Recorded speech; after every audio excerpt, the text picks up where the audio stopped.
भाइयों, नेक्सो मानवा के इस चैनल पे 10,000 सब्सक्राइबर कंप्लीट हो चुके हैं। ये सब कुछ आप लोगों के वजह से पॉसिबल हुआ है। धन्यवाद सभी भाइयों को।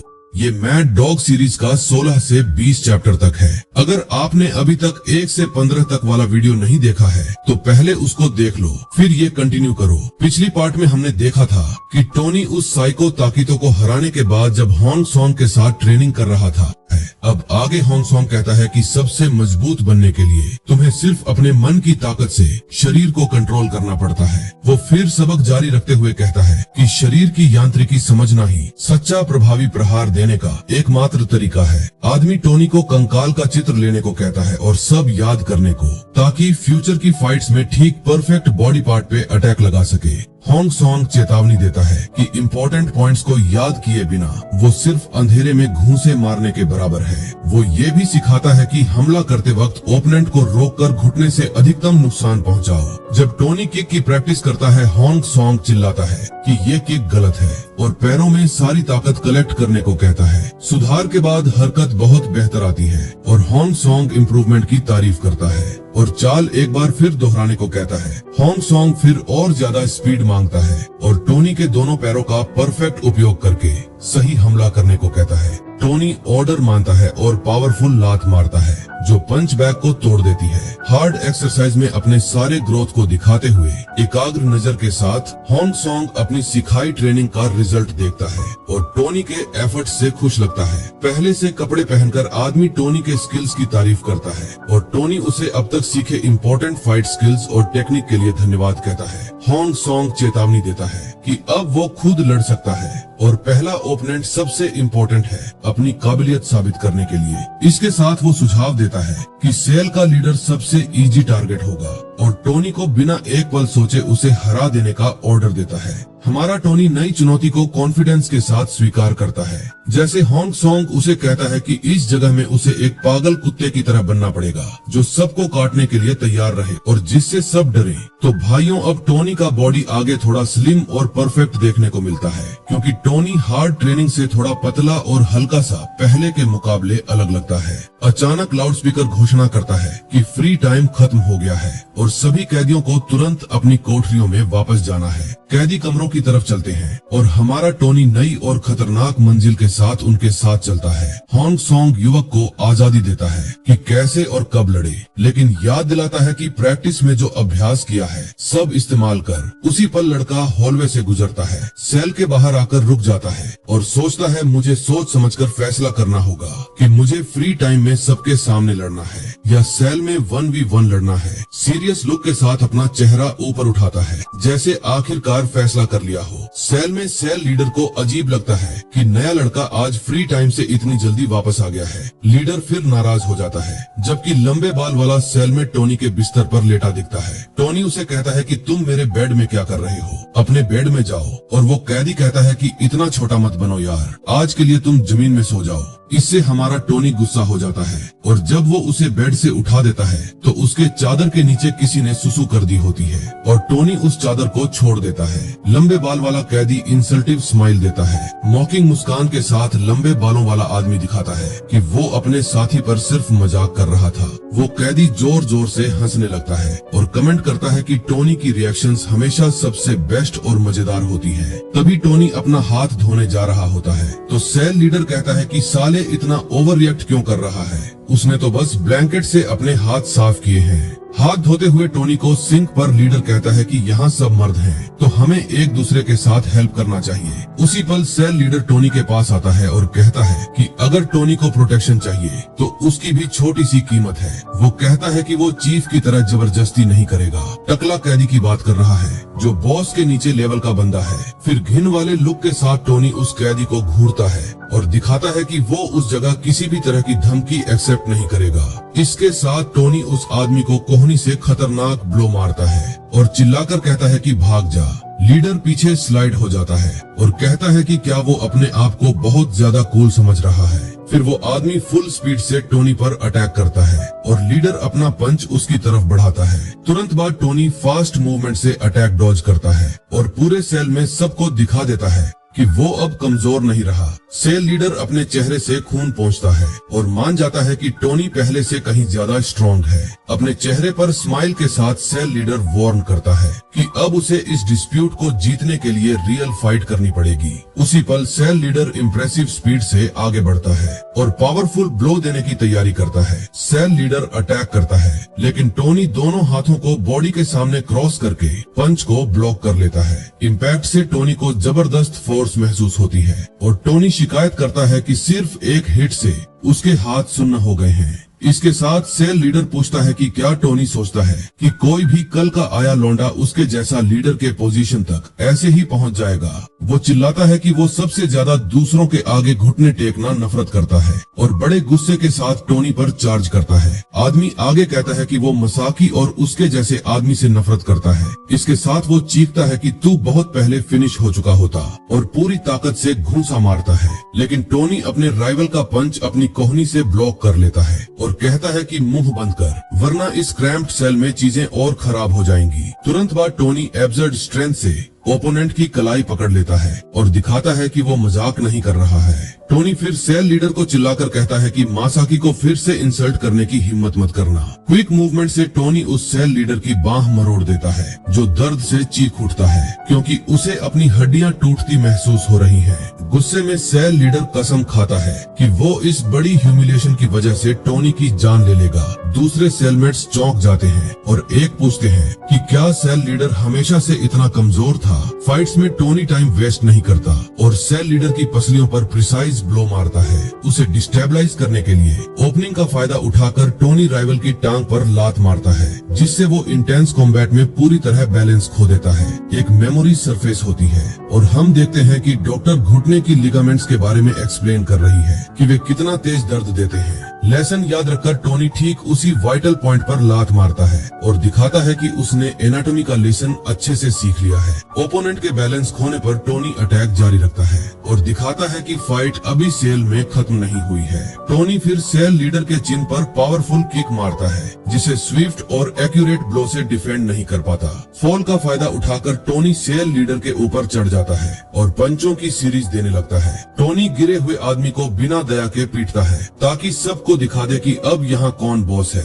इसके साथ टोनी अपने ट्रेनिंग को याद करता है, जहाँ होंग सॉन्ग ने ओपोनेंट को इमोबिलाइज करके उनकी फाइटिंग विल तोड़ने की बात सिखाई थी। लेसन याद रखकर टोनी फाइनल ब्लो मारता है, जिससे सेल लीडर मुंह से खून थूकता है और आखिरकार फाइट छोड़ देता है। सीन देखकर दूसरे सेलमेट्स अपने लीडर की मदद करने का फैसला करते हैं, क्योंकि अगर वो हार गया तो सबकी स्थिति और खराब हो जाएगी। बिना सोचे लंबे बालों वाला आदमी टोनी की तरफ दौड़ता है फाइट ब्रेक करने की कोशिश में, लेकिन टोनी उसका अप्रोच नोटिस कर लेता है और न्यू अटैकर के गले पर जोरदार कोहनी स्ट्राइक मारकर उसे उड़ा देता है। आदमी तेज दर्द से दोहरा हो जाता है और शिकायत करता है कि टोनी का हिट उसके लिए बहुत स्ट्रॉन्ग था। मीनवाइल एक और सेलमेट मेटल बेसिन लेकर पीछे से अटैक करने की कोशिश करता है बॉस की मदद के लिए। हालांकि टोनी घूमकर टेरिफाइंग लुक के साथ मुड़ता है और पूछता है कि क्या सेलमेट को भी एक्शन का पीस चाहिए। डर के मारे आदमी कांपता है और कहता है कि वो बस इधर से गुजर रहा था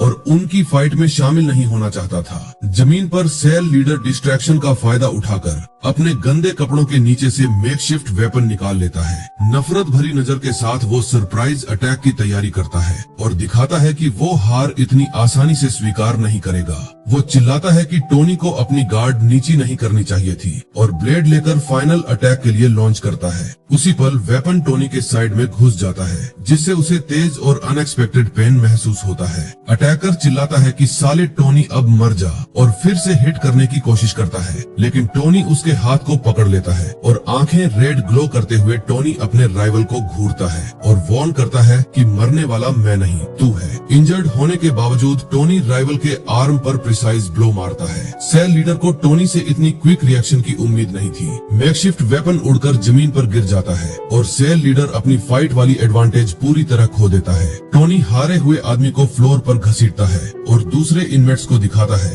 कि उसके साथ छेड़खानी नहीं करनी चाहिए। थ्रेटनिंग लुक के साथ टोनी फॉर्मर लीडर पर अपनी डोमिनेंस साबित करता है और दिखाता है कि अब से चीजें अलग होंगी। टोनी अपनी घाव को पकड़ता है और तेज दर्द महसूस करता है, लेकिन रिलीफ के आंसू उसके चेहरे चेहरे पर बहने लगते हैं। इतनी टेंशन से थक चुका फाइट का आउटकम देखकर रूममेट्स शॉक्ड हैं और समझ जाते हैं कि पावर अभी हाथ बदल गई है। टोनी फिर हारे हुए आदमी के बाल पकड़ता है और सबके सामने घोषणा करता है कि वो अब इस सेल का न्यू लीडर है। भाई साहब, ये मानहवा का असली मजा अब आ रहा है। सीन प्रिजन हॉलवे पर बदलता है और पावर स्ट्रगल खत्म होने के बाद माहौल और भी हैवी हो जाता है। एक गार्ड आता है और अनाउंस करता है कि लाइट्स 10 मिनट में बंद हो जाएंगी और सबको जल्दी बेड पर होना चाहिए। सेलमेट्स बेड के लिए तैयार होने लगते हैं और टोनी अपनी न्यू पोजीशन से थोड़ा अजीब महसूस करता है। मुट्ठी भींचकर टोनी अपनी विक्ट्री पर रिफ्लेक्ट करता है और बैटल का एड्रेनालिन अभी भी उसके खून में दौड़ रहा है। टोनी मुश्किल से यकीन करता है कि उसने इतने स्ट्रॉन्ग दुश्मन को हरा दिया है, जबकि एक सेलमेट अपना बेड बना रहा है। वो शिकायत करता है कि टोनी रास्ते में आ रहा है और मूड थोड़ा टेंस हो जाता है। टोनी सोचता है कि क्या उसे इतना दूर जाना जरूरी था, लेकिन दूसरा आदमी याद दिलाता है कि ये इस क्रूर जगह के रूल्स हैं। सीरियस लुक के साथ लंबे बालों वाला कैदी वार्न करता है कि आराम से मत बैठ, क्योंकि जो कील बाहर निकलती है उसे ठोका जाता है। इंट्रिग्ड होकर टोनी पूछता है कि जब कोई अपनी पोजीशन दूसरे इनमेट को हार जाता है तो क्या होता है। उसकी चिंता देखकर सेलमेट पूछता है कि क्या टोनी उस आदमी के फ्यूचर की चिंता कर रहा है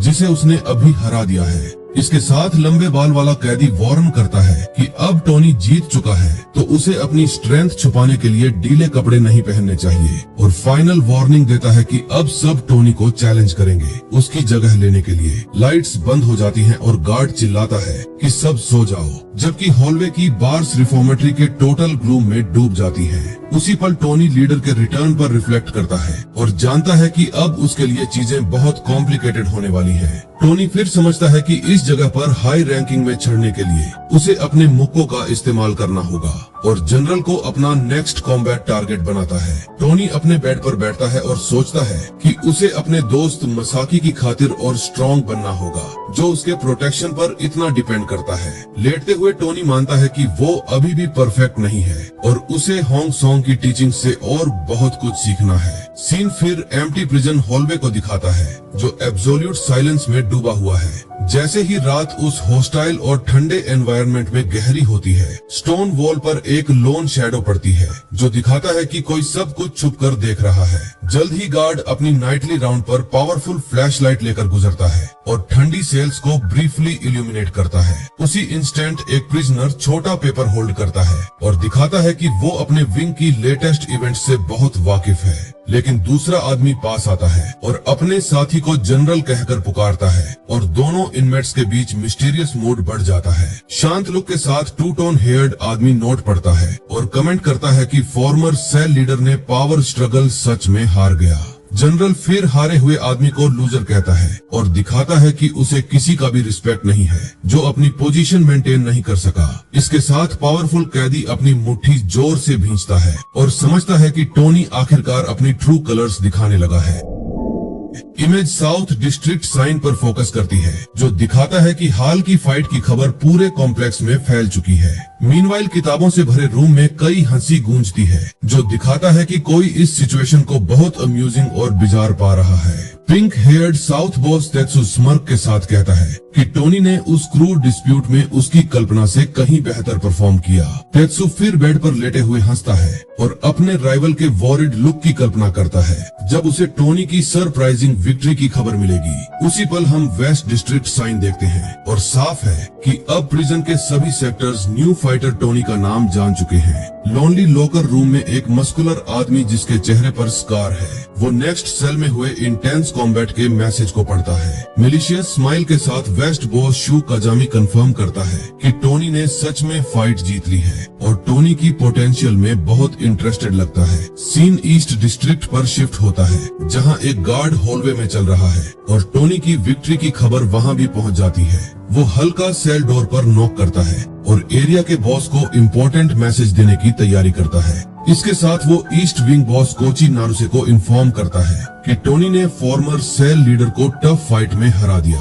अंदर से टैटू वाला बॉस किताब बंद करता है और कोल्डली पूछता है कि क्या टोनी को कॉन्फ्रंटेशन में कोई सीरियस इंजरी आई है। मैसेंजर रिप्लाई करता है कि टोनी अनहार्म्ड है, लेकिन फॉर्मर सेल लीडर डिस्प्यूट में सीरियसली इंजर्ड हो गया। बॉस फिर सिचुएशन समझता है और बाहर वाला गार्ड थैंक यू कहकर गुड नाइट विश करता है और चला जाता है। अकेले सेल में ईस्ट विंग का बॉस कोची नारू से विंडो से फुल मून को देखता है और मिली न्यू इन्फॉर्मेशन पर रिफ्लेक्ट करता है। सीरियस लुक के साथ मुड़ता है और समझता है कि रिफॉर्मेटरी में चीजें अब और ज्यादा कॉम्प्लिकेटेड हो गई हैं। सीन प्रिजन के बाहर कट करता है और इम्पोजिंग बिल्डिंग दिखाता है। जैसे दिन धीरे धीरे ब्रेक हो रहा है, कैफेटेरिया में दूसरे इनमेट्स फुसफुसाते हैं और टोनी को उसके अचानक फेम की वजह से डर और क्यूरियोसिटी से देखते हैं। टोनी नोटिस करता है कि रिएक्शन तब से अलग है जब उसने साइको ताकीतो को हराया था और सोचता है कि क्या ये इसीलिए है क्योंकि वो पोजीशन के लिए लड़ा। अचानक वेस्ट डिस्ट्रिक्ट बॉस टेबल के पास आता है और इंटिमिडेटिंग स्माइल के साथ टोनी को नाम लेकर पुकारता है। सिनिकल लुक के साथ आदमी खुद को इंट्रोड्यूस करता है कि वो शू काजामी है, इस खतरनाक प्रिजन के पूरे वेस्ट विंग का बॉस।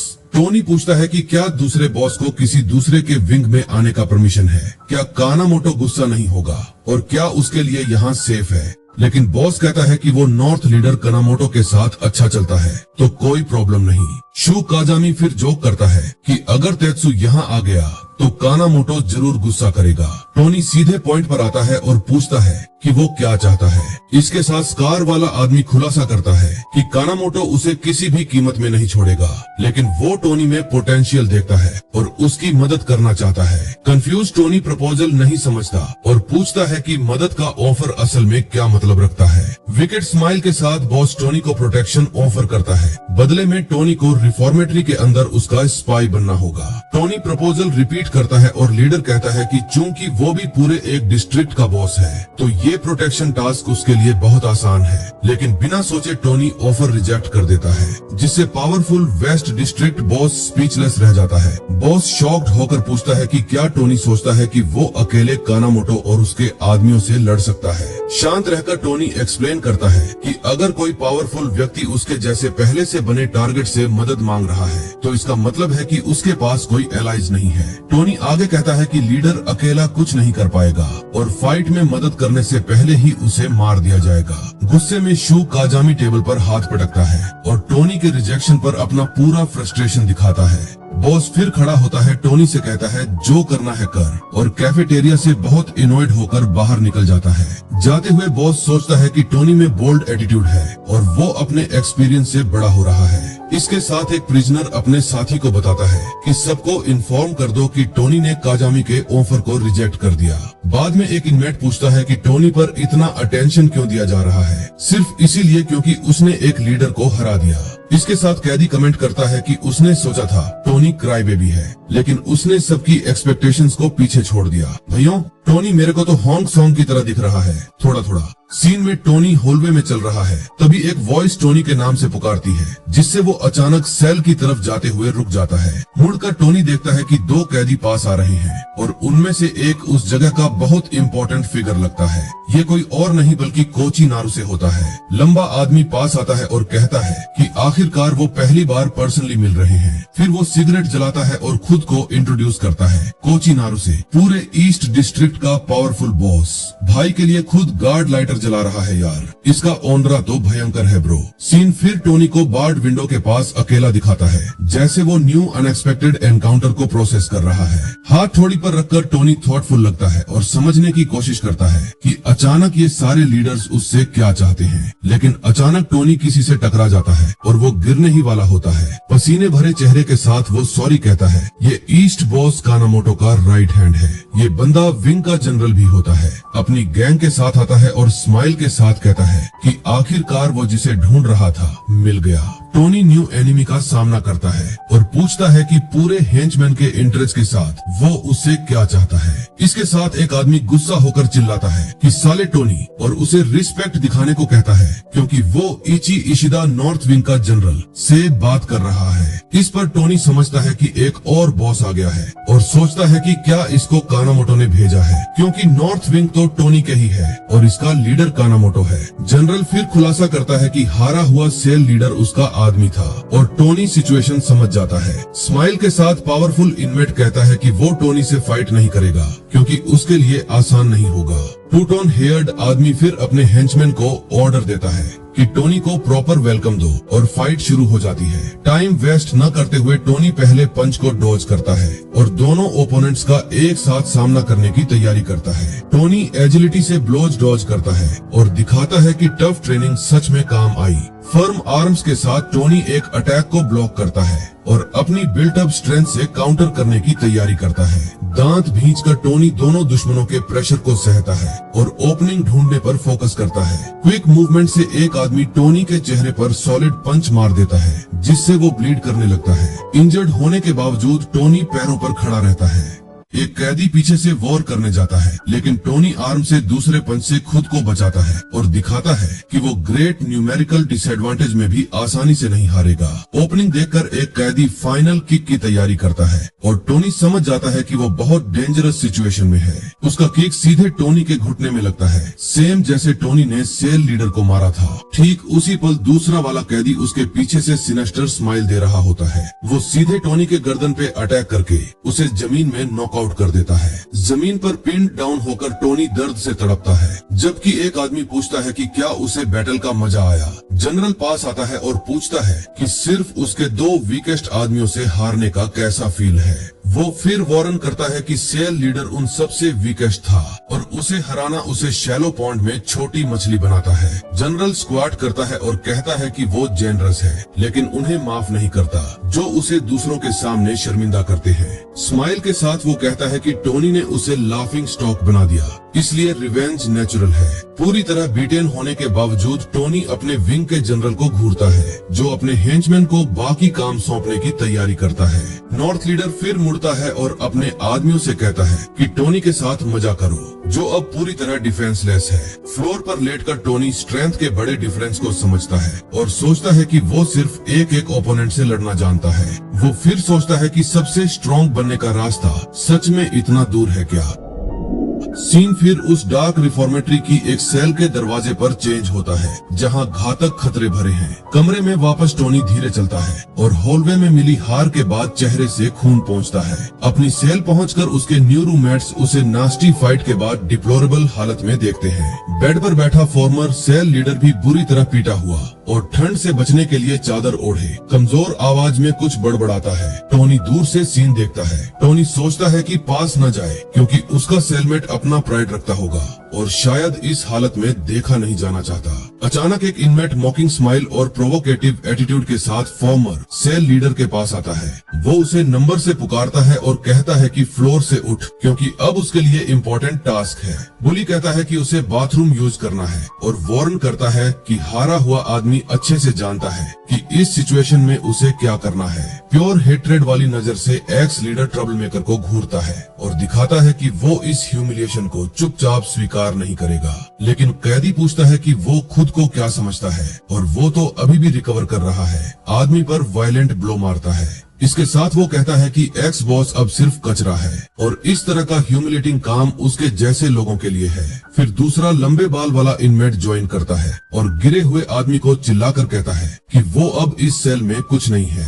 दांत भींचकर फॉर्मर लीडर अपना गुस्सा और पावर खोने की ह्यूमिलिएशन रोकता है। हाथ फ्लोर पर रखकर वो बैलेंस करने की कोशिश करता है ताकि गिरकर ह्यूमिलेटिंग टास्क खराब न करे। इसके साथ कैदी थ्रेट करता है कि अगर उसका बैलेंस फेल हुआ तो उसे जान से मार देगा और अपने पुराने बॉस की पैथेटिक सिचुएशन पर हंसता है। लेकिन टोनी सीन और नहीं देख सकता और पूरी ताकत से चिल्लाता है कि ये बकवास बंद करो। टोनी फिर बोली कैदी के कंधे को पकड़ लेता है और फ्लोर वाले आदमी के खिलाफ ह्यूमिलिएशन रोक देता है। सीरियस लुक के साथ टोनी कहता है कि ये बेवकूफी बंद करो और लंबे बाल वाला सेलमेट कहता है कि ये रूल है और इसी ने तुमको भी तो ये सब करवाया था। लेकिन टोनी रिप्लाई करता है कि उसे इस जगह की ट्रेडिशन से कोई फर्क नहीं पड़ता। इसके साथ टोनी खुद को न्यू बॉस डिक्लेयर करता है और वार्न करता है कि वो दूसरे इनमेट्स के खिलाफ किसी भी तरह की ह्यूमिलिएशन बर्दाश्त नहीं करेगा। थ्रेटनिंग लुक के साथ टोनी किसी को भी न्यू रूल से प्रॉब्लम हो तो फोर्स से उसके सामने आने को चैलेंज करता है। दूसरे प्रिजनर्स स्पीचलेस रह जाते हैं और एक दूसरे को देखते हैं कि न्यू ऑनर के सामने क्या करें। इसके साथ लंबे बालों वाला कैदी पूरी सिचुएशन को स्टूपिड कहता है और टोनी के एटीट्यूड से डिसएग्री करता है। लेकिन अचानक फॉर्मर बॉस टोनी का नाम चिल्लाता है और दिखाता है कि उसे टोनी के इंटरवेंशन से बिल्कुल पसंद नहीं आया। गुस्से में वो पूछता है कि किसने टोनी को उसके लिए सॉरी फील करने का राइट दिया और कहता है कि वो मरना पसंद करेगा, लेकिन इस शर्म से गुजरना नहीं। आदमी फिर बुली कैदी को चैलेंज करता है और कसम खाता है कि वो इस पूरे सेल वाले मैच के अंत में हंसने वाला होगा। रिएक्शन देखकर बुली स्माइल करता है और कहता है कि अगर विक्टिम खुद एग्री करता है तो अब कोई प्रॉब्लम नहीं। टोनी सिचुएशन से शॉक्ड है और नहीं जानता कि कैसे रिएक्ट करे जब उसकी मदद पूरी तरह रिजेक्ट हो गई। सीन कट करता है और इनफर्मरी साइन दिखाता है जो बताता है कि टोनी सेल वाले हंगामे के बाद वहां गया। कमरे में टोनी पंचिंग बैग पर अपनी सारी फ्रस्ट्रेशन निकालता है। स्ट्रॉन्ग और प्रिसाइज ब्लोज के साथ वो बड़ी गुस्से से पंच मारता है और सोचता है कि क्यों इस जगह चीजें इतनी कॉम्प्लिकेटेड और अनफेयर हैं। उसके मन में टोनी बस चाहता था कि रोटन रूल्स खत्म हो ताकि सब थोड़ी ज्यादा शांति से रह सके। एक और पावरफुल पंच के साथ वो चीखता है और पूछता है कि क्यों बाकी लोग उसकी गुड इंटेंशंस नहीं समझ पाते। अचानक दरवाजा खुलता है और डॉक्टर ट्रेनिंग रूम में आ जाती है, ठीक उसके प्योर एंगर के आउटबर्स्ट के बीच। सरप्राइज्ड होकर टोनी एक्सरसाइज रोकता है और कंफ्यूज्ड लुक के साथ डॉक्टर को पुकारता है। इसके साथ वो टोनी को टॉवल देती है और पूछती है कि क्या हुआ, क्योंकि वो कुछ पर बहुत इनॉयड लग रहा है। इस पर टोनी वेंट करने लगता है और कहता है कि पूरी सिचुएशन बहुत कॉम्प्लिकेटेड है और वो नहीं जानता क्या करे। वो आगे एक्सप्लेन करता है कि वो नहीं समझता क्योंकि वो बस चाहता था कि सेल में सबके लिए चीजें बेहतर हों। डॉक्टर फिर एक्सप्लेन करती है कि टोनी उन लोगों की सिर्फ वही लॉजिक डिनाई कर रहा है जो उन्हें पता है और इसीलिए वे इसे एक्सेप्ट नहीं करते। उसके कंधे पर हाथ रखकर वो एडवाइस करती है कि फाइटिंग जारी रखो क्योंकि टोनी सिर्फ तभी बॉस बनेगा जब अपना प्लान नहीं छोड़ेगा। डिटरमिन्ड टोनी कहता है कि वो 1000 गुना ज्यादा मेहनत करेगा, लेकिन अफसोस करता है कि हॉन्ग सॉन्ग यहाँ नहीं है सिखाने के लिए। क्यूरियस होकर महिला पूछती है कि टोनी क्या सीखना चाहता था और टोनी खुलासा करता है कि उसे कई लोगों के खिलाफ एक साथ लड़ना सीखना है। स्माइल के साथ वो कहती है कि ये आसान है और बताती है कि टैक्टिक है कि भागो क्योंकि फिर दुश्मन पीछा करते हुए अपनी गार्ड नीची कर देंगे। वो फिर तेजी से मूव करती है और बताती है कि ये परफेक्ट मोमेंट है हर एक के वाइटल पॉइंट्स पर अटैक करने का। डॉक्टर टोनी के सामने रुकती है और एक्सप्लेन करती है कि ब्लो यूनिक और फैटल होना चाहिए ताकि फाइट में सच में काम करे। सीन एम्प्टी रूम पर फोकस करता है और दिखाता है कि डेमोन्स्ट्रेशन इतनी तेज थी कि टोनी अपनी आंखों से मुश्किल से फॉलो कर पाया। डॉक्टर की स्पीड से शॉक टोनी कोल्ड स्वेट करता है और समझता है कि वो दिखने से कहीं ज्यादा स्ट्रॉन्ग है। वो टॉवल वापस लेती है और पूछती है कि क्या उसे पहले दी गई वार्निंग याद नहीं है अपनी स्किल्स के बारे में। स्माइल के साथ महिला खुलासा करती है कि वो ऑर्डिनरी डॉक्टर नहीं है और कहती है कि ट्रेनिंग यहीं खत्म करो। इसके साथ वो वार्न करती है कि वर्क का टाइम होने वाला है और अगर टोनी लेट हुआ तो उसकी इवैल्यूएशन बहुत गिर सकती है। एनकरेजिंग स्माइल के साथ वो गुड लक विश करती है और उसे सेल लीडर कहकर पुकारती है जो टोनी के प्लान को सपोर्ट दिखाती है। सीन वर्क टाइम पर चेंज होता है और हम फ्लोर पर मॉप देखते हैं जैसे इनमेट्स दिन की क्लीनिंग शुरू कर रहे हैं। फिर एक्सप्लेन किया जाता है कि सेम ग्रुप के इनमेट्स साथ काम करते हैं और उनकी एटीट्यूड और टास्क परफॉर्मेंस पर इवेल्युएट किया जाता है। चार्ट दिखाता है कि हर इनमेट को रिफॉर्मेटरी के डेली टास्क में परफॉर्मेंस के हिसाब से पॉइंट्स मिलते हैं। इन मार्क्स को 1 नंबर तक जमा करके प्रिजनर्स को फैमिली से मिलने का राइट मिलता है। इसके साथ मैनेजमेंट और हर जॉब का असाइनमेंट टॉप बॉस पर सबसे ज्यादा ट्रस्ट वाले लीडर के हाथ में है। इस मोमेंट में हम डिस्कवर करते हैं कि पूरे नॉर्थ डिस्ट्रिक्ट को कमांड करने वाला वो फियर्ड इजी इशिदा है। गार्ड फिर वार्न करता है कि अगर एक भी आदमी अपना काम फेल कर दे तो पूरे ग्रुप के पॉइंट्स एक साथ खत्म हो जाएंगे। फोकस्ड लुक के साथ टोनी पॉजिटिवली रिप्लाई करता है और अपने पीयर्स के बीच ऑर्डर मेंटेन करने की चैलेंज एक्सेप्ट करता है। ऑफिसर फिर डिमांड करता है कि कोई स्लैक ऑफ न करे और ऑर्डर देता है कि सब अभी सीरियसली काम शुरू करें। इसके साथ प्रिजनर्स सिंगल फाइल में वर्क एरिया की तरफ चलते हैं जहां हैवी मशीनरी पहले से चल रही है। चलते हुए टोनी सोचता है कि इस रेट से वो अपनी बिलवेड मदर को जल्दी देख पाएगा, लेकिन 2 इनमेट्स बैकग्राउंड में फुसफुसाते हैं कि नॉर्थ लीडर टोनी पर फिर कुछ करने वाला है। अचानक उस विंग की एक इंडस्ट्रियल सैनिटेशन मशीन से स्टीम का लाउड साउंड आता है। विकेटली स्माइल करते हुए कुछ हेंचमैन टारगेट के आने को नोटिस करते हैं और कंफर्म करते हैं कि उनकी डर्टी प्लान के लिए तैयार है। शांत रहकर टोनी एक वर्कर के पास आता है और जॉब के लिए डिसइंफेक्शन ट्रे मांगता है। इसके साथ आदमी हॉट ओवन से मेटल ऑब्जेक्ट निकालता है और टोनी को देने की तैयारी करता है। मटेरियल देते हुए आदमी मॉकिंगली वार्न करता है कि पीस अभी निकला है और 200 डिग्री पर है। इंटेंस हीट महसूस करते हुए भी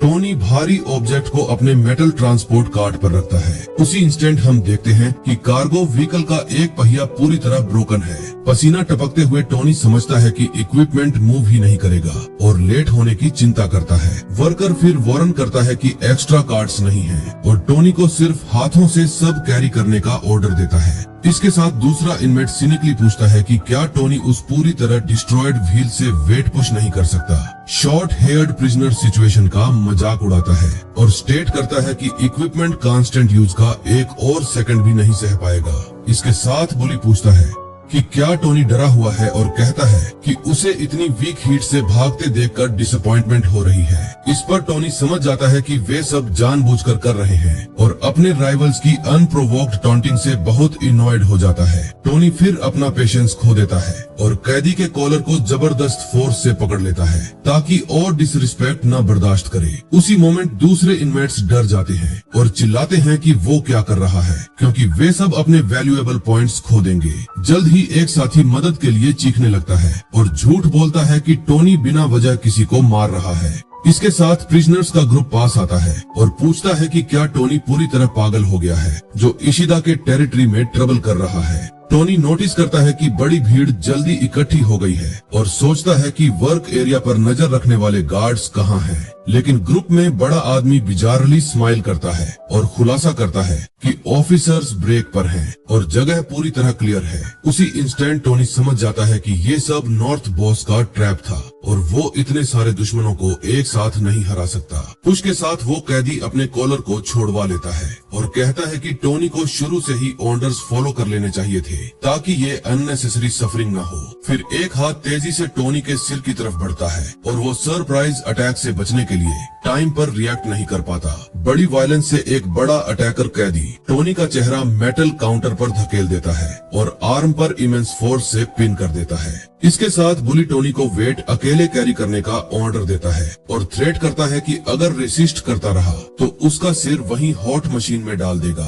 सीन हॉट ग्लो करते मेटल कंटेनर्स दिखाता है जिनसे स्टीम उठ रही है जो वहां बुरी तरह जलने का रियल डेंजर इंडिकेट करती है। जल्दबाजी में कैदी टोनी से स्पीड अप करने को कहता है और पूछता है कि क्या वो भारी आइटम्स होल्ड करते हुए जिंदा पकना चाहता है। टोनी अपने कांपते हाथ आगे बढ़ाता है और स्कॉर्चिंग मेटल बॉक्स पकड़ लेता है। पाम में फैलते इंटेंस पेन को महसूस करते हुए पूरी विल से दांत भींचकर टोनी प्योर सफरिंग वाली एक्सप्रेशन दिखाता है जैसे वो ऑब्जर्व्ड हीट सहने की कोशिश कर रहा है। इसके साथ पुलिस कहते हैं कि बहुत सावधानी बरतना और वार्न करते हैं कि कुछ मत गिराना वरना सब फिर से स्क्रैच से धोना पड़ेगा। आखिरकार इमेज कैफेटेरिया साइन पर फोकस करती है जो बताती है कि ये डिफिकल्ट टास्क आखिरी डेस्टिनेशन पर हर हाल में पूरा करना है। बड़ी मेहनत से टोनी आखिरकार हॉट बॉक्स को टेबल पर रख देता है और अपना डेली टास्क पार्ट पूरा कर लेता है। टोनी फिर ऑर्डर डिलीवर करता है और दूसरा इनमेट सब डिफिकल्टीज के बावजूद जॉब वेल डन पर कॉन्ग्रेचुलेट करता है। लेकिन अचानक साथी शॉक्ड हो जाता है जब वो टोनी के हाथों को पूरी तरह जलकर पेनफुल ब्लिस्टर्स से भरा देखता है। इसके साथ वो गार्ड को कॉल करता है और वार्न करता है कि टोनी जल गया है और अर्जेंटली लोकल इंफर्मरी जाना चाहिए। ऑफिसर बस सिर हिलाता है और दोनों को इंजरी के जरूरी मेडिकल ट्रीटमेंट के लिए जाने देता है। इसके साथ दोनों प्रिजनर्स हॉलवे में साइड बाय साइड चलते हैं सपोज्ड इंफर्मरी की तरफ। टोनी संदिग्ध रूप से सीरियस और ग्रीम लुक के साथ पाथ पर आगे बढ़ता है। उसी मोमेंट उसके साथी को संदेह नजर आता है और वो टेंस एक्सप्रेशन के साथ सिर पीछे घुमाता है। टोनी फिर रोज को क्वेश्चन करता है और अपने साथी को वार्न करता है कि इंफर्मरी इस हॉलवे की दिशा में नहीं है। विकेट स्माइल के साथ कैदी कहता है कि ऑब्वियसली वे पहले एग्रीमेंट के हिसाब से टोनी का ट्रीटमेंट कराने जा रहे हैं। उसी इंस्टेंट दूसरा हेंचमैन आता है और वार्न करता है कि ये बॉस इशिदा का डायरेक्ट ऑर्डर है और टोनी को सरेंडर कर देना चाहिए। हम टोनी के सेल के दो कैदियों को देखते हैं जो छुपकर ये सब देख रहे होते हैं। लंबे बाल वाला पूछता है कि क्या ये बहुत क्रूर नहीं है, लेकिन उसके साथी द्वारा क्रिटिसिज्म पसंद न करने पर डांटा जाता है। दूसरा उसे थ्रेट करता है और पूछता है कि क्या वो खुद वैसा ही ट्रीटमेंट एक्सपीरियंस करना चाहता है ताकि चुप रहना सीखे। इसके साथ सीन कोल्ड चैम्बर का पैनल दिखाता है जो अंदर -60 degree below zero temperature mark कर रहा है। तुरंत बाद टोनी को जबरदस्ती कोल्ड रूम में फेंक दिया जाता है, जबकि वो डेस्परेटली चिल्लाता है कि छोड़ दो। कैदी वार्न करता है कि ऐसा ठंडे जगह पर कोई गार्ड नहीं आएगा और टोनी से कहता है कि बेकार में चिल्लाना बंद कर। वो फिर वोल्फ की तरफ पॉइंट करता है और कहता है कि ये ग्रेट अशिदा का सेल टोनी के लिए स्पेशल गिफ्ट है। इसके साथ वे टोनी को बड़ी फोर्स से पकड़ते हैं और उसे पूरी तरह फ्रोजन मेटल पाइप के पास ले जाते हैं। उसी मोमेंट अटैकर्स टोनी का हाथ जबरन कोल्ड मेटल वॉल्व से छुआ देते हैं। स्किन आयरन से चिपकने पर वो समझ जाता है कि वो गलत था और दुश्मनों पर भरोसा करके इडियट बना। कोल्ड चैम्बर के अंदर टोनी रिफ्लेक्ट करता है कि उस जगह वायलेंस ही सब कुछ है और पावर ही वो एकमात्र लो है जो सच में मायने रखती है। वो समझता है कि अगर वो इस क्रूर रियलिटी को एक्सेप्ट नहीं करेगा तो उस होस्टाइल एनवायरनमेंट में ज्यादा दिन नहीं टिक पाएगा। इसके साथ टोनी अपना हाथ पीछे खींचता है जिसमें स्किन पूरी तरह फट चुकी है और समझता है कि उसे इस सिचुएशन से बचने के लिए कुछ करना होगा।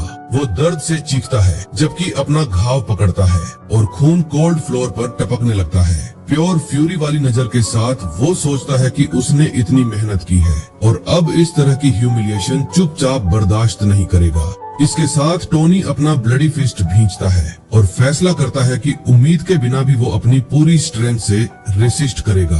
तुरंत बाद वो अटैक पर जाता है और चिल्लाता है कि वो अपने सारे दुश्मनों के खिलाफ आखिरी सांस तक फाइट करेगा। जैसे ही फाइट शुरू होती है उसके हाथ से खून टपकता रहता है और कोल्ड चैम्बर के ग्रे फ्लोर पर एक छोटा सा पुल बन जाता है। तभी टोनी पावरफुल जंप करता है और अपने पंच से एक अटैकर को नीचे गिरा देता है और साफ दिखा देता है कि रिटेलिएशन जरूर होगा। गुस्से में बुलीज ग्रुप का लीडर टोनी पर चिल्लाता है और कसम खाता है कि उसकी औकात दिखा देगा और उसे पूरी तरह डिस्ट्रॉय कर देगा। इसके साथ ही सभी कैदी उसे चारों तरफ से घेर लेते हैं। तभी टोनी इन्फर्मरी में हुए एक ट्रेनिंग सेशन को याद करता है जहां डॉक्टर ने उसे एडवाइस दी थी। उसके दिमाग में डॉक्टर की बात गूंजती है कि टैक्टिक सिंपल है, बस भागना है ताकि ओपोनेंट ट्रैप में आए और जो उसका पीछा करेगा वो अपनी गार्ड नीचे कर देगा जिससे प्रिसाइज काउंटर अटैक का परफेक्ट मौका मिलेगा। उस डिस्ट्रैक्शन के मोमेंट में टोनी को दुश्मन के वाइटल पॉइंट पर वॉर करके क्विक और एफिशिएंट नॉकआउट हासिल करना है। तभी एक कैदी टोनी पर पंच मारता है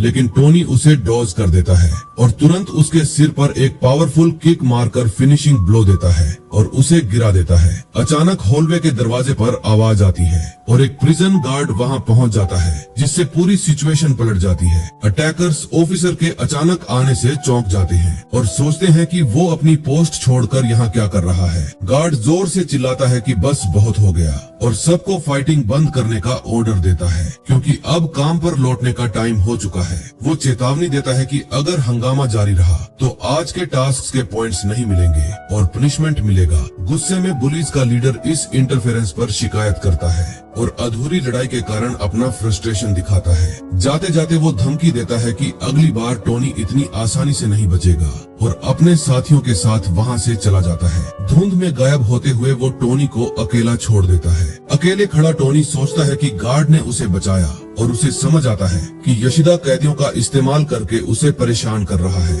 वो समझता है कि यशिदा टकले कैदी जैसा नहीं बल्कि एक सांप जैसा चालाक है और सिर्फ ताकत के दम पर उसे हराना आसान नहीं होगा। वो सोचता है कि अगला हमला क्या होगा। तभी एक फ्लैशबैक में ईस्ट बॉस कोची नारू से उसके कंधे पर हाथ रखता है और कहता है कि अब्यूज से बचने का एक तरीका है। वो उसे अपने डिस्ट्रिक्ट में आने और प्रोटेक्शन देने का ऑफर देता है और ईस्ट डिस्ट्रिक्ट ज्वाइन करने के लिए इनवाइट करता है ताकि उसे शांति मिल सके। पूरी तरह कंफ्यूज्ड टोनी समझ नहीं पाता कि क्या करे और इस अनएक्सपेक्टेड ऑफर से अंदर ही अंदर डेस्परेट हो जाता है। सीन बदलता है और वापस ट्रेनिंग पर होंग सॉन्ग टोनी पर चिल्लाता है कि पैर ऊंचा उठाओ और किसी भी हालत में एक्सरसाइज मत रोको। टोनी एक पावरफुल किक मारता है और अपनी प्रोग्रेस दिखाता है जबकि होंग सॉन्ग फ्लोर पर लेटे हुए उसे देख रहा होता है। लेकिन टोनी थोड़ा डिस्ट्रैक्टेड लगता है तो होंग सॉन्ग पूछता है कि क्या हुआ है। सिर झुकाकर टोनी सॉरी बोलता है और दिखाता है कि उसका मन पूरी तरह ट्रेनिंग में नहीं है। उसी समय रेड पेन रिफॉर्मेटरी की विजिट लिस्ट से टोनी का नाम काट दिया जाता है, यानी इस बार वो अपनी फैमिली से नहीं मिल पाएगा। टोनी गार्ड के पास जाकर पूछता है कि उसे विजिटर्स क्यों नहीं मिल सकते, लेकिन ऑफिसर कहता है कि उसके पास पॉइंट्स नहीं है। हल्की सी स्माइल के साथ गार्ड कहता है कि अगर वो अच्छा बिहेव करेगा तो शायद जल्दी फैमिली से मिल सके। वापस ट्रेनिंग में टोनी होंग सॉन्ग से पूछता है कि क्या उसकी कमजोरी की वजह से ही विजिट कैंसिल हुई। होंग सॉन्ग कहता है कि शायद हाँ। सीरियस लुक के साथ वो कहता है कि टोनी को इस हालत में देखना मुश्किल है, लेकिन फिर भी उसके पास एक सीक्रेट वेपन है जो पूरी गेम बदल सकता है। होंग सॉन्ग बताता है कि वो वेपन उसकी अनब्रेकेबल विल है, जो सबसे जरूरी चीज है। वही विल पावर उसे एक फियरस वुल्फ बना सकती है, भले ही वो सबसे ताकतवर न हो। कंधे पर हाथ रखकर होंग सॉन्ग उसे मोटिवेट करता है कि अपनी इनर स्ट्रेंथ का इस्तेमाल करके हर चैलेंज को पार करे। वो कहता है कि अगर टोनी मेहनत करता रहेगा तो एक दिन उसे उसका रिवॉर्ड जरूर मिलेगा और वो उस इंसान से मिल पाएगा जिसे वो प्रोटेक्ट करना चाहता है। तभी उसकी माँ की इमेज सामने आती है और उसी पर टोनी अपनी मुट्ठी कसकर भींचता है। उसकी आंखों में और ज्यादा डिटर्मिनेशन दिखता है। वो पूरी ताकत से चिल्लाता है कि उसे और ज्यादा स्ट्रॉन्ग बनना है ताकि वो सब कुछ पार कर सके, और फोकस्ड नजरों से होंग सॉन्ग की तरफ देखकर कहता है कि ट्रेनिंग जारी रखें। सीन बदलता है और सेल की बार्स दिखती हैं, जो साफ इशारा करती है कि उस रिफॉर्मेटरी में तूफान अभी खत्म नहीं हुआ है। इसी बीच टकला कैदी गुस्से में शिकायत करता है कि ये साला इशिदा हरामी गंदे ट्रिक्स यूज करके सबको मैनिपुलेट कर रहा है। वो और ज्यादा भड़क जाता है और समझता है कि उसका बॉस इस सिचुएशन से संतुष्ट लग रहा था, साथ ही अपने राइवल को कोसता रहता है। तभी कैमरा कोल्ड चैम्बर के दरवाजे पर फोकस करता है और दिखाता है कि पिछली घटना अभी भी सबके दिमाग में ताजा है। हॉलवे में चलते हुए टोनी सोचता है कि किसी भी फाइट को जीतने के लिए सिचुएशन को बहुत ध्यान से असेस करना पड़ता है। पास ही एक बड़ा गंजा कैदी गुस्से में शिकायत करता है कि उसे ह्यूमिलेट किया गया और ये सब साला इशिदा की वजह से हुआ है, और उस जगह दोनों राइवल्स के बीच टेंशन बढ़ जाता है। मॉकिंग स्माइल के साथ गंजा आदमी पूछता है कि क्या न्यू सेल लीडर अपनी नई पावर पोजीशन का मजा ले रहा है। जवाब दिए बिना टोनी बस ठंडी नजर से उस आदमी को घूरता है और दिखाता है कि वो आने वाले खतरे से जरा भी डरा नहीं है। टोनी फिर बस उस कैदी के पास से गुजर जाता है और उसे पूरी तरह इग्नोर कर देता है, जैसे वो कुछ भी नहीं है। गुस्से में बड़ा आदमी उसकी औकात पर सवाल उठाता है और उसका हैंचमैन उसे वार्न करता है कि लड़के पर उंगली उठाने की हिम्मत मत करना, वरना फिर से बड़ा कांड हो जाएगा। टकला कैदी अपने हैंचमैन को एक गुस्सा दे देता है और कहता है कि चुप हो जा साले। टोनी एक मेकिंग स्माइल से पीछे देखता है और कहता है कि क्यों, मतलब तू भी यशीदा से डरता है।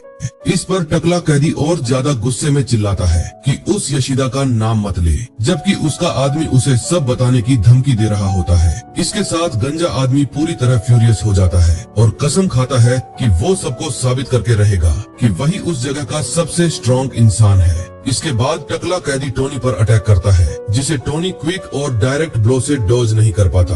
उसी पल टोनी अपने राइवल की इनक्रेडिबल स्ट्रेंथ महसूस करता है और समझ जाता है कि उसकी पावर पहले सोचे से कहीं ज्यादा है। स्टूडेंट समझता है कि अगर वो सिर्फ डिफेंसिव बना रहा तो बड़े आदमी के खिलाफ ये फाइट जरूर हार जाएगा। तभी उसे अपने मास्टर होंग सॉन्ग के लेसन याद आते हैं और वो फैसला करता है कि अब ओपोनेंट के वीक स्पॉट पर निशाना लगाएगा, जबकि टकला कैदी लगातार उस पर वार करता रहता है। टोनी अपना पैर जमीन पर मजबूती से टिकाता है और अपनी सारी जमा हुई एनर्जी के साथ टकले को प्रिसाइज ब्लो देने की कोशिश करता है। तुरंत बाद वो एक पावरफुल अपरकट मारता है और गंजे आदमी की चिन्ह पर हिट करने की कोशिश करता है ताकि फाइट वहीं खत्म हो जाए। टोनी सोचता है कि दुश्मन को जरा भी ओपनिंग नहीं देनी चाहिए, वरना इस डिस्प्यूट में उसका तुरंत अंत हो जाएगा। टोनी फिर अपना टारगेट बदलता है और राइवल की गर्दन पर अटैक करता है, लेकिन उसका ब्लो उस ब्रूटल बॉडी पर ज्यादा असर नहीं दिखाता। गुस्से में टोनी समझता है कि वो वाइटल पॉइंट मिस कर गया और अब अपने एडवर्सरी के खिलाफ बहुत डेंजरस पोजीशन में फंस चुका है। मौके का फायदा उठाकर टकला कैदी स्माइल के साथ टोनी की बांह पकड़ लेता है और दिखाता है कि अब फाइट का एडवांटेज पूरी तरह शिफ्ट हो चुका है।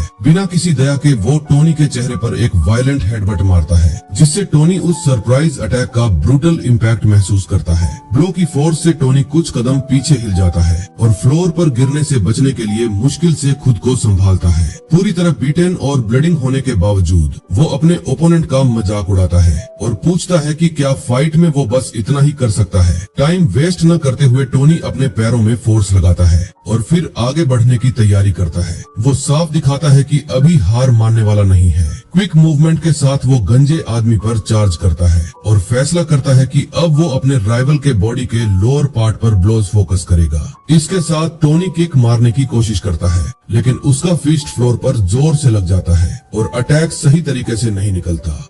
लेकिन उसी मूवमेंट में टकला कैदी अपना बैलेंस खो देता है और पीछे की तरफ गिर पड़ता है। ग्राउंड पर गिरने के बाद टोनी अपने ओपोनेंट को घूरता है और सोचता है कि शायद उसका असली वीक स्पॉट उसकी टांगे हैं। टकला कैदी उठता है और समझता है कि शायद उसने टोनी को जरूरत से ज्यादा अंडर एस्टिमेट कर लिया था। फाइट फिर से शुरू होने वाली होती है और गुस्से से भरी आंखों के साथ गंजा आदमी अपने हेंचमैन को चिल्लाकर कहता है कि लड़के को बिना किसी दया के खत्म कर दो।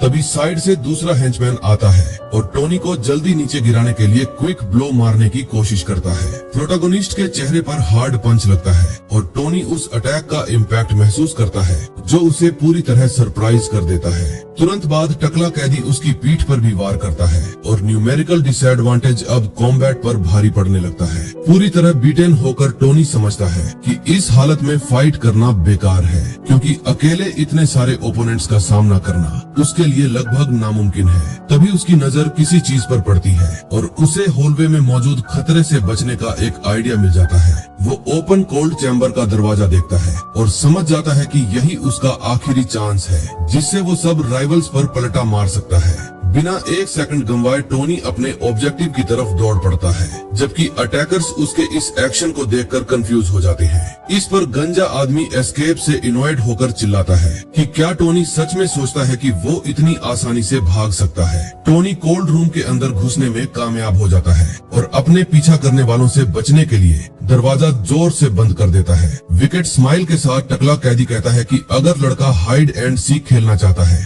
तो वो भी ये गेम ज्वाइन करेगा।